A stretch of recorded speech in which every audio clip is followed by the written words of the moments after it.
Hi,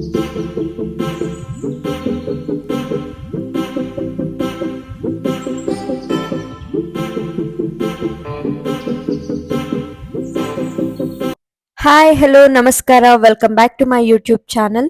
so ತುಂಬ ದಿನಗಳ ನಂತರ ಮತ್ತೊಂದು ವಿಡಿಯೋ ಮಾಡ್ತಾ ಇದ್ದೀನಿ. ಸೊ ಪ್ಲೀಸ್ ಕೊನೆ ತನಕ ವಿಡಿಯೋ ನೋಡಿ ಸಪೋರ್ಟ್ ಮಾಡಿ. ಈ ವ್ಲಾಗ್ ಸ್ಟಾರ್ಟ್ ಮಾಡ್ತಿರೋದು ಸಂಡೇ, ಜೂನ್ 23rd. ಸಂಡೇ ಆಗಿದ್ದರಿಂದ ಓಕೆ ಶಾಪಿಂಗ್ ಹೋಗೋಣ ಅಂತ ಹೊರಟಿದ್ವಿ. ಹಾಗೆ ಅಮ್ಮನೂ ಸ್ಯಾರಿ ತಗೋಬೇಕು ಯಾವುದೋ ಒಂದು ಕಸಿನ್ ಮದುವೆಗೆ ಅಂತ ಹೇಳ್ತಿದ್ರು. ಬೆಳಗ್ಗೆಯಿಂದನೂ ಹೋಗೋದಾ ಬೇಡವಾ ಅಂತ ಡಿಸ್ಕಷನ್ ಮಾಡಿ ಮಾಡಿ ಮಾಡಿ ಫೈನಲಿ ಒಂದು 7 o'clockಗೆ ಮನೆ ಬಿಟ್ವಿ. ಹೋಗ್ಬಿಡೋಣ, ನೋಡೋಣ ಹೇಗಿರುತ್ತೆ ಕಲೆಕ್ಷನ್ಸ್. ಆ್ಯಂಡ್ ವರಮಹಾಲಕ್ಷ್ಮಿನೂ ಹತ್ರ ಬರ್ತಿದೆ. ಚೆನ್ನಾಗಿತ್ತು ಎಲ್ಲ ಕಲೆಕ್ಷನ್ಸ್. ಅಂದರೆ ಪೂರ್ತಿ ನಮ್ಮ ಬಿಲ್ಡಿಂಗ್ ಅವರೆಲ್ಲ ಬಂದು ತೊಗೊಳೋಣ ಅಂತ ಹೇಳಿ ಹೊರಟ್ವಿ ಫೈನಲಿ.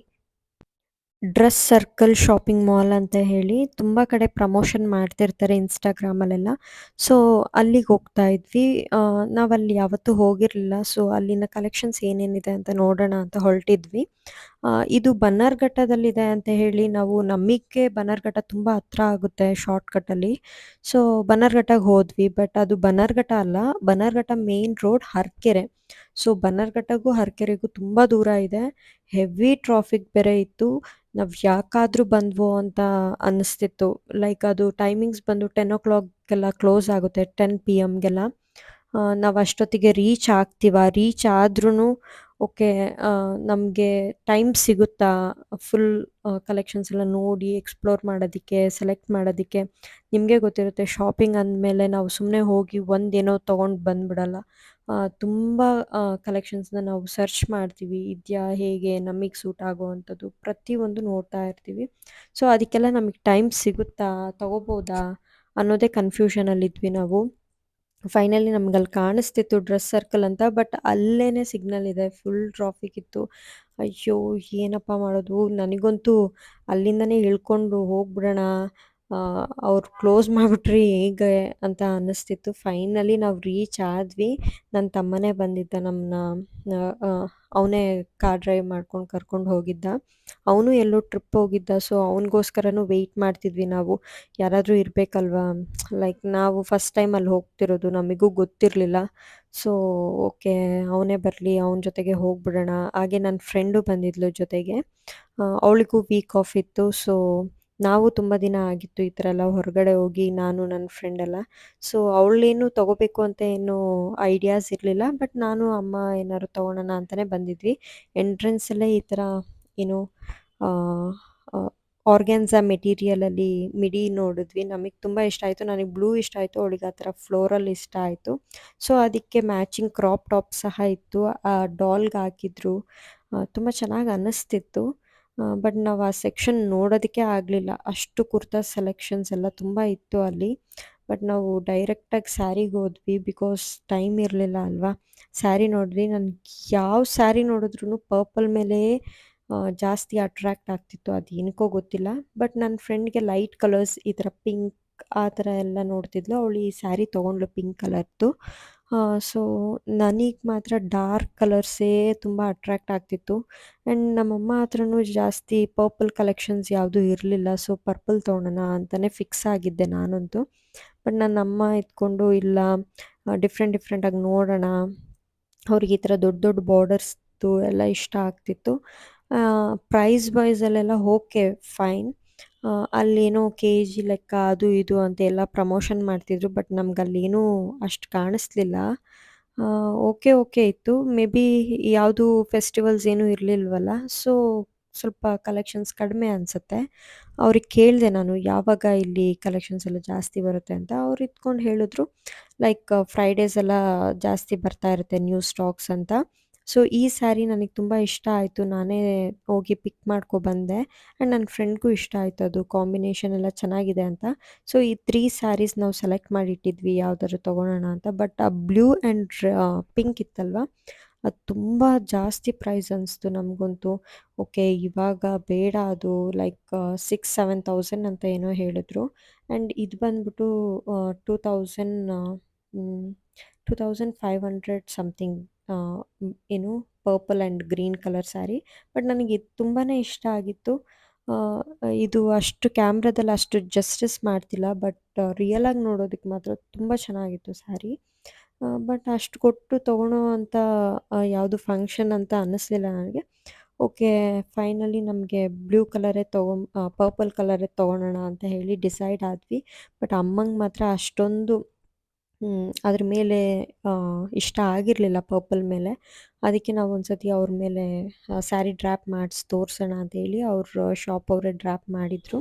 ನನಗೇನೋ ಚೆನ್ನಾಗಿ ಅನ್ನಿಸ್ತಿತ್ತು ಆ್ಯಂಡ್ ನನಗಂತೂ ತುಂಬ ಚೆನ್ನಾಗಿ ಕಾಣಿಸುತ್ತೆ ನಾನು ಉಟ್ಕೊಂಡ್ರು. ಸೊ ಅವಳು ಇದ್ಕೊಂಡು ಓಕೆ ತಗೊಳ್ಳೆ ನೀನಾದರೂ ಅಂತ ಅಂದ್ಲು. ಅವಳು ಲೈಟ್ ಕಲರಲ್ಲಿ ಯಾವುದೋ ಒಂದು ಪಿಂಕ್ ಕಲರ್ ಸ್ಯಾರಿ ತೊಗೊಂಡ್ಳು. ನಾನು ಅದು ತೊಗೊಂಡೆ. ಆ್ಯಂಡ್ ಓಕೆ, ಯಾರೂ ಇರಲಿಲ್ಲ. ನೀವೇ ನೋಡ್ತಾ ಇದ್ರಿ ಎಲ್ಲರೂ ಹೋಗಿದ್ರು. ಅಷ್ಟು ಟೈಮ್ ಆಗೋಗ್ಬಿಟ್ಟಿತ್ತು. ಅವರೇ ಎಲ್ಲಿ ನಮ್ಮನ್ನ ಆಚೆ ಕಳಿಸ್ತಾರೋ ಅನಿಸ್ಬಿಟ್ಟಿತ್ತು. ಆ ಥರ ಎಲ್ಲರೂ ಹೋಗಿದ್ರು. ಲಾಸ್ಟ್ ಮೂಮೆಂಟ್ಗೆ ಹೋಗಿ ಏನೋ ಒಂದೆರಡು ಶಾಪಿಂಗ್ ಮಾಡ್ಕೊಂಡ್ಬಂದ್ವಿ. ಸೊ ತುಂಬ ಖುಷಿ ಆಯಿತು. ಓಕೆ, ತೊಗೊಬೋದು ಒಂದು ಸತಿ ಒಂದೆರಡು ಸತಿ ಹೋಗ್ಬೋದು. ಬಟ್ ಅವರು ಹೇಳ್ದಂಗೆ ಸ್ಟಾಕ್ಸ್ ಬಂದಾಗ ನ್ಯೂ ಸ್ಟಾಕ್ಸ್ ಬಂದಾಗ ಹೋದರೆ ನಮ್ಗೆ ಒಳ್ಳೊಳ್ಳೆ ಕಲೆಕ್ಷನ್ಸ್ ಸಿಗುತ್ತೆ. ಇದು ಯಾವುದು ಸೀಸನ್ ಇರಲಿಲ್ಲ, ಯಾವುದು ಫಂಕ್ಷನ್ಸ್ ಆ ಥರದ್ದೇನೂ ಇರಲಿಲ್ಲ. ಸುಮ್ಮನೆ ಹಬ್ಬದ ಟೈಮಲ್ಲಿ ಮೇ ಬಿ ವರಮಹಾಲಕ್ಷ್ಮಿಗೆಲ್ಲ ಹೋದರೆ ನಮ್ಗೆ ಇನ್ನಷ್ಟು ಜಾಸ್ತಿ ಕಲೆಕ್ಷನ್ ಸಿಗುತ್ತೆ ಅಂತ ಅಂದ್ಕೊಂಡಿದ್ದೀನಿ. ಸೊ ಇನ್ನೊಂದು ಸತಿ ಹೋಗ್ತೀವಿ. ಆ ಕಡೆಯಿಂದ ಬರಬೇಕಾದ್ರೆ ನಾವು ನೈಸ್ ರೋಡಲ್ಲೇ ಬಂದ್ವಿ. ಬಿಕಾಸ್ ಅದು ಯಾವುದೋ ಶಾರ್ಟ್ ಕಟ್ ಅಂತ ಹೇಳಿಬಿಟ್ಟು ಹೆವಿ ಟ್ರಾಫಿಕಲ್ಲಿ ಸಿಗಾಕೊಂಡು ತುಂಬ ಲೇಟ್ ಆಯಿತು ನಾವು ಅಲ್ಲಿಗೆ ಹೋಗಿ ರೀಚ್ ಆಗೋದಕ್ಕೆ. ಬಟ್ ಈ ನೈಸ್ ರೋಡಲ್ಲಿ ಬಂದಾಗ ನಮ್ಗೆ ಅರ್ಧ ಗಂಟೆ ಅಷ್ಟೇ ಹಿಡಿತು. ಬನ್ನರ್ಘಟ್ಟ ಟು ಏನು electronic city nice road. So ಮನೆಯಲ್ಲೂ ಏನೂ ಮಾಡಿರಲಿಲ್ಲ ಬಿಕಾಸ್ ನಾವು ಈಗ ಹೋಗಿದ್ವಲ್ಲ. ಅದಕ್ಕೋಸ್ಕರ ಅಮ್ಮ ಎತ್ಕೊಂಡು ಆಚೆನೇ ಏನಾದ್ರು ತೊಗೊಳ್ಳಿ ಅಂದರು. ಅವನು ನನ್ನ ತಮ್ಮ ಇಲ್ಲೆಲ್ಲೋ ಏನೋ ಮಶ್ರೂಮ್ ಬಿರಿಯಾನಿ ತುಂಬ ಚೆನ್ನಾಗಿ ಮಾಡ್ತಾರೆ. ಇವರು ನೈಟ್ ಲೈಕ್ ಏನೋ 10 to 3 ಏನೋ ಅಲ್ಲಿ ಶಾಪ್ ಹಾಕ್ತಾರಂತೆ. ನೈಟ್ ಕಾರ್ ಡ್ರೈವರ್ಸ್ ಎಲ್ಲ ಹೋಗಿ ತಿನ್ನೋ ಥರ ಹೆಲ್ಪ್ ಆಗುತ್ತೆ ಅಂತ ಹೇಳಿ ತುಂಬ ಚೆನ್ನಾಗಿತ್ತು. ತೊಗೊಂಡ್ವಿ ನಾವೂ ಒಂದು 4-5 ಏನು ಮಶ್ರೂಮ್ ಬಿರಿಯಾನಿ ತೊಗೊಂಡ್ವಿ. ಸೊ ಮಶ್ರೂಮ್ ಬಿರಿಯಾನಿ ಅಂದರೆ ನನಗೆ ನೆನಪಾಗೋದೇ ಶ್ರೀನಗರ್. ಬಿಕಾಸ್ ಶ್ರೀನಗರಲ್ಲಿ ತುಂಬ ಫೇಮಸ್ ಇದೆ ಮಶ್ರೂಮ್ ಬಿರಿಯಾನಿ.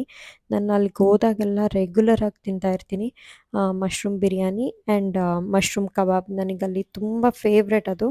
ಆ್ಯಂಡ್ ಇದು ಕ್ವಾಂಟಿಟಿ ಕ್ವಾಲಿಟಿ ಎರಡೂ ಚೆನ್ನಾಗಿತ್ತು. ಬಟ್ ಶ್ರೀನಗರ್ ಮಶ್ರೂಮ್ ಬಿರಿಯಾನಿಗಂತೂ ಇದು ಏನು ಬೀಟ್ ಕೊಡ್ತಾ ಇರಲಿಲ್ಲ. ನನಗೆ ಅಲ್ಲಿಂದೇ ಇಷ್ಟ. ಜಾಸ್ತಿ ಮಸಾಲ ಇರಲ್ಲ, ಏನಿರಲ್ಲ, ಚೆನ್ನಾಗಿರುತ್ತೆ ಶ್ರೀನಗರ್ದು. ನೀವು ಒಂದ್ಸತಿ ಹೋಗಿ ಟ್ರೈ ಮಾಡಿ. ಆ್ಯಂಡ್ ಇದು ನೆಕ್ಸ್ಟ್ ಡೇ ನನಗೆ ಶೂಟ್ ಇತ್ತು. ಸೊ ಲ್ಯಾಕ್ಮಿಯಲ್ಲಿ ಇದು ನಂದು ಫಸ್ಟ್ ಟೈಮ್ ನಾನು ಲ್ಯಾಕ್ಮಿಗೆ ಹೋಗ್ತಿರೋದು ಶೂಟ್ಗೆ, ಪೋರ್ಟ್ಫೋಲಿಯೋ ಶೂಟ್ಗೆ. ಸೊ ಅಲ್ಲೆಲ್ಲ ಹೇಗಿದೆ ಅಂದರೆ ತುಂಬ ಡಿಫ್ರೆಂಟ್ ಅನ್ನಿಸ್ತು ನನಗೆ. ಬೇರೆ ಕಡೆ ಹೋಗ್ತಾ ಇದ್ದಿದ್ದಕ್ಕೂ ಇಲ್ಲಿಗೂ ತುಂಬ ಡಿಫ್ರೆಂಟ್ ಅನ್ನಿಸ್ತಿತ್ತು. ಬಿಕಾಸ್ ಇಲ್ಲಿ ಏನು 45 ಮಿನಿಟ್ಸಲ್ಲಿ ಪೂರ್ತಿ ಕಂಪ್ಲೀಟ್ ಮಾಡಬೇಕು ಅವರು ಮೇಕಪ್ನ. ಲೈಕ್ ಸೇಮ್ ಎಕ್ಸಾಮ್ಸ್ ಎಲ್ಲ ಹೇಗಿರುತ್ತೋ ಅದೇ ರೀತಿ ಇವ್ರಿಗೂ 45 ಮಿನಿಟ್ಸ್ ಒಳಗಡೆ ಅವರೆಲ್ಲ ಕಂಪ್ಲೀಟ್ ಮಾಡಬೇಕು ಆ್ಯಂಡ್ ವಯೋ ಇರುತ್ತೆ. ಸೊ ಇದೆಲ್ಲ ನೋಡ್ತಿದ್ರೆ ಇದು ಒಂಥರ ಡಿಫ್ರೆಂಟ್ ಅನ್ನಿಸ್ತಿತ್ತು ನನಗೆ ಶೂಟ್ ಇದು.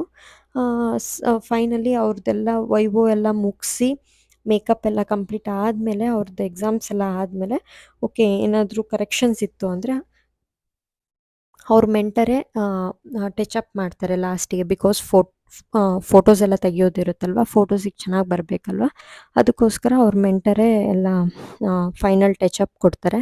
ಆ್ಯಂಡ್ ಈ ಶೂಟ್ ನನಗೆ ಆವತ್ತಿನ ದಿನ ಜಾಸ್ತಿ ವೀಡಿಯೋಸ್ ಮಾಡೋ ಅಷ್ಟು ಇಂಟ್ರೆಸ್ಟೇ ಇರಲಿಲ್ಲ ನನಗೆ. ಸೊ ಜಾಸ್ತಿ ವೀಡಿಯೋಸ್ ಮಾಡಲಿಲ್ಲ. ಇಲ್ಲಿ ಫೈನಲ್ ಆಗಿ ಅವರು ಟಚ್ ಅಪ್ ಮಾಡ್ತಿದ್ದಾರೆ ನೋಡಿ, ಹೇರ್ ಎಲ್ಲ ಕಂಪ್ಲೀಟ್ ಮಾಡಿ. ಅವ್ರ ಮೆಂಟರೇ ಲಾಸ್ಟಿಗೆ ಒಂದು ಟಚ್ ಅಪ್ ಮಾಡ್ತಿದ್ದಾರೆ. ಏನಾದ್ರು ಕರೆಕ್ಷನ್ಸ್ ಇದ್ದರೆ ಸರಿ ಮಾಡ್ತಾರೆ. ಸೊ ಇದಷ್ಟು ನಾನು ಕಂಪ್ಲೀಟಾಗಿ ಆ ವೀಕಲ್ಲಿ ಒಂದು 2 ಡೇಸ್ದು ವೀಡಿಯೋ ಕ್ಲಿಪ್ಪಿಂಗ್ಸ್ನ ಹಾಕಿ ವಾಯ್ಸ್ ಓವರ್ ಕೊಡ್ತಿರೋದು. ಆ್ಯಂಡ್ ನಾನು ಆದಷ್ಟು ಟ್ರೈ ಮಾಡ್ತಾ ಇದ್ದೀನಿ ಲೈಕ್ ಲೈವಲ್ಲೇ ನಾನು ಮಾತಾಡಿಕೊಂಡು ವೀಡಿಯೋಸ್ ಮಾಡಬೇಕು ಅಂತೇಳಿ. ಹಾಗೆ ಮುಂದೆ ತುಂಬ ಇಂಟ್ರೆಸ್ಟಿಂಗ್ ವ್ಲಾಗ್ಸ್ ಮಾಡಬೇಕು ಅಂತಲೂ ಪ್ಲ್ಯಾನ್ ಮಾಡ್ತಾ ಇದ್ದೀನಿ. ಸೊ ಈ ವಿಡಿಯೋನ ಕೊನೆ ತನಕ ನೋಡಿದ್ದಕ್ಕೆ thank you so much. Please subscribe to my channel and support me. Thank you so much. Love you all.